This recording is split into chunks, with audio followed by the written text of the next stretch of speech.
2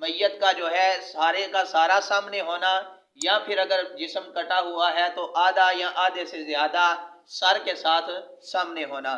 اسی طرح جو پڑھنے والے افراد ہیں سوار نہ ہوں بلکہ نیچے اتر کر نماز جنازہ ادا کریں۔ اسی طرح جو چارپائی ہے وہ کندھوں پر نہ اٹھائی ہوئی ہو بلکہ زمین پر رکھ کر اس کی نماز جنازہ کو ادا کیا جائے۔ یہ ساری شرائط تھی۔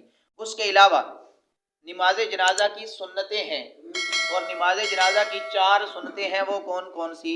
سب سے پہلے یہ ہے کہ جو میت ہے امام بالکل اس میت کے سینے کے سامنے کھڑا ہو۔ امام جہاں پہ کھڑا ہوگا نماز جنازہ پڑھانے کے لیے وہ میت کے سینہ کے بالکل سامنے کھڑا ہوگا۔ یہ نماز جنازہ کی پہلی سنت ہے۔ دوسری سنت کیا ہے کہ پہلی تکبیر کے بعد کانوں کو ہاتھ لگانے ہیں، لگانے کے بعد ہاتھ باندھ لینے ہیں۔ اس کے بعد کسی بھی تکبیر کے لیے اپنے ہاتھوں کو نہیں اٹھانا، کیونکہ حضور علیہ الصلوۃ سے یہی طریقہ مروی ہے۔ اور سب سے پہلی جو تکبیر ہوگی اس کے بعد سبحانک اللہم پڑھنا۔ یہ اس طرح پڑھی جائے گی، سبحانک اللہم و بحمدک و تبارک اسمک و تعالی جدک و جل ثناؤک و لا الہ غیرک۔ اس کے بعد 2 سنتیں ہوگی۔ تیسری سنت یہ ہے دوسری تکبیر کے بعد درود شریف پڑھنا، اور تیسری تکبیر کے بعد یہ چوتھی سنت ہے، تیسری تکبیر کے بعد میت کے لیے دعائے مغفرت کرنا۔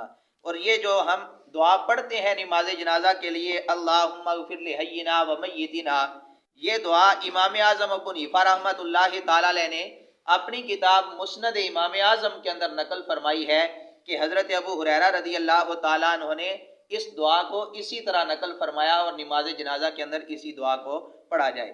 یہ نماز جنازہ کی سنتیں، شرائط اور ارکان ہم نے پڑھے ہیں۔ تو نماز جنازہ کے حوالہ سے بڑے مسائل بھی ہیں اور ان کا جاننا بھی انتہائی ضروری ہے۔ حضور علیہ الصلوۃ نے فرمایا اس کو اٹھانے کا اجر بھی بہت زیادہ ہے، کہ اگر کوئی بندہ میت کو اٹھا کر، چارپائی کو اٹھا کر، جنازے کو اٹھا کر 40 قدم چلتا ہے تو اللہ رب العزت جنازہ اٹھانے والے کے 40 کبیرہ گناہ معاف فرما دیتا ہے۔ تو اسی طرح حضور علیہ الصلوۃ نے بھی اپنے لخت جگر کا جنازہ اٹھایا تھا، حضرت سیدنا ابراہیم رضی اللہ تعالیٰ عنہ، اور اس طرح کے اور بھی احکامات ہیں۔ اب بنیادی طور پہ مسائل جن کا جاننا ضروری ہے وہ 1-2 میں مسائل عرض کرنا چاہتا ہوں۔ پہلا مسئلہ یہ ہے کہ نماز جنازہ ایک بار ادا کرنے کے بعد دوبارہ ادا کرنی چاہیے یا نہیں ادا کرنی چاہیے۔ مثال کے طور پہ کوئی عزیز ہے، وہ بیرون ملک فوت ہو گیا، وہاں بھی نماز جنازہ ادا کر لی گئی، یہاں بھی ادا کر لی گئی، تو اس کا کیا حکم ہے؟ تو اس کا حکم یہ ہے کہ فرض کفایہ ہے۔ فرض کفایہ نماز کا اعادہ نہیں ہوتا، بار بار نماز نہیں ہوتی۔ تو اس کا حکم یہ ہے کہ اگر کسی ولی کی اجازت سے بیرون ملک میں نماز جنازہ ادا کر دی گئی، یا پھر ولی نے خود بھی ساتھ ادا کر لی، مطلب کہ مرنے والا باپ ہے اور بیٹا بھی اس کے ساتھ باہر بیرون ملک رہتا تھا، بیٹے نے کہا ٹھیک ہے نماز جنازہ یہاں پڑھ لیتے ہیں۔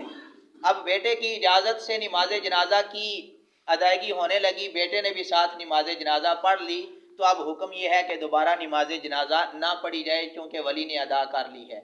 ہاں، اگر ولی نے ادا نہ کی ہو، نہ ولی نے اجازت دی ہو، ایسا بھی کیا جا سکتا ہے، نہ ولی ادا کرے نہ ولی اجازت دے، بلکہ جو وہاں رہنے والے اس کے دوست و احباب ہیں وہ اپنے طور پہ نماز جنازہ ادا کر لیں، اور جب وہ میت اپنے گاؤں میں پہنچے تو پھر میت کے جو والی ہیں، میت کے جو وارث ہیں، وہ اعلانات کروائیں، وہ پھر اپنے دوست و احباب کے ساتھ مل کر نماز جنازہ ادا کر لیں۔ اس کے اعتبار سے نماز جنازہ کی ادائیگی کی جا سکتی ہے۔ لیکن اگر ایک ولی نے نماز جنازہ ادا کر لی ہے تو پھر بقیہ سے بھی یہ سارا ذمہ ساقط ہو جائے گا۔ لیکن اگر کسی ولی نے نماز جنازہ نہیں ادا کی اور گاؤں والے نے نماز جنازہ پڑھ کر اس کو دفن کر دیا ہے، تو پھر اس کا حکم یہ ہے کہ جب تک یقین ہو کہ ابھی تک میت اپنی قبر میں سلامت ہے تو اتنی دیر تک میت کو جو ہے وہ قبر پر جا کے نماز جنازہ کی ادائیگی کی جا سکتی ہے۔ اور ایک مسئلہ تو یہ تھا کہ نماز جنازہ ادا کرنے کے بعد دوبارہ ادا کرنا۔ دوسرا مسئلہ یہ ہے کہ نماز جنازہ پڑھنے کے لیے ہم حاضر ہوئے جنازہ گاہ میں، دیکھتے کیا ہیں کہ ایک تکبیر ہو چکی ہے، دو ہو چکی ہیں، یہ مسئلہ اکثر ہے، ایک تکبیر ہو چکی ہے، دو ہو چکی ہیں، تین ہو چکی ہیں، چار ہو چکی ہیں، اب کیا کرنا چاہیے؟ تو اس کا حکم یہ ہے، اگر پہلی تکبیر کے بعد حاضر ہوا ہے تو انتظار نہ کرے بلکہ امام کے ساتھ مل جائے اور اپنی نماز جنازہ مکمل کرے۔ لیکن اگر دوسری تکبیر کے بعد ملتا ہے یا تیسری تکبیر کے بعد جنازے گاہ میں حاضر ہوتا ہے تو پھر انتظار کرے، جب تک امام آگے والی تکبیر نہیں کہتا تب تک وہاں کھڑا رہے، جیسے ہی آگے والی تکبیر کہے گا ساتھ یہ بھی شروع کر لے۔ اب یہ تو مسئلہ ہو گیا حل کہ جہاں جانا ہے وہاں دیکھنا ہے کہ امام صاحب کون سی تکبیر کہہ رہے ہیں، اگر پہلی ہے تو پھر امام صاحب کے ساتھ شامل ہو جانا ہے، اگر دوسری یا تیسری تکبیر ہے تو پھر اس صورت میں انتظار کرنا ہے، جب امام تیسری تکبیر کہے گا تو اس کے بعد امام صاحب کے ساتھ شامل ہو جانا ہے۔ لیکن اگر چوتھی تکبیر کے بعد شامل ہوں گے تو اس صورت میں نماز جنازہ صحیح قول یہ ہے کہ انسان سے جاتی رہی ہے، ٹھیک ہے، ختم ہو گئی ہے، اب نماز جنازہ مکمل ہو چکی ہے۔ لیکن اگر دو تکبیریں رہ گئی ہیں، تین تکبیریں رہ گئی ہیں تو اب امام صاحب نے سلام پھیر دیا، ہماری نماز جنازہ ابھی رہتی ہے، بقیہ کی مکمل ہو چکی ہے، اس کا طریقہ کار کیا ہے؟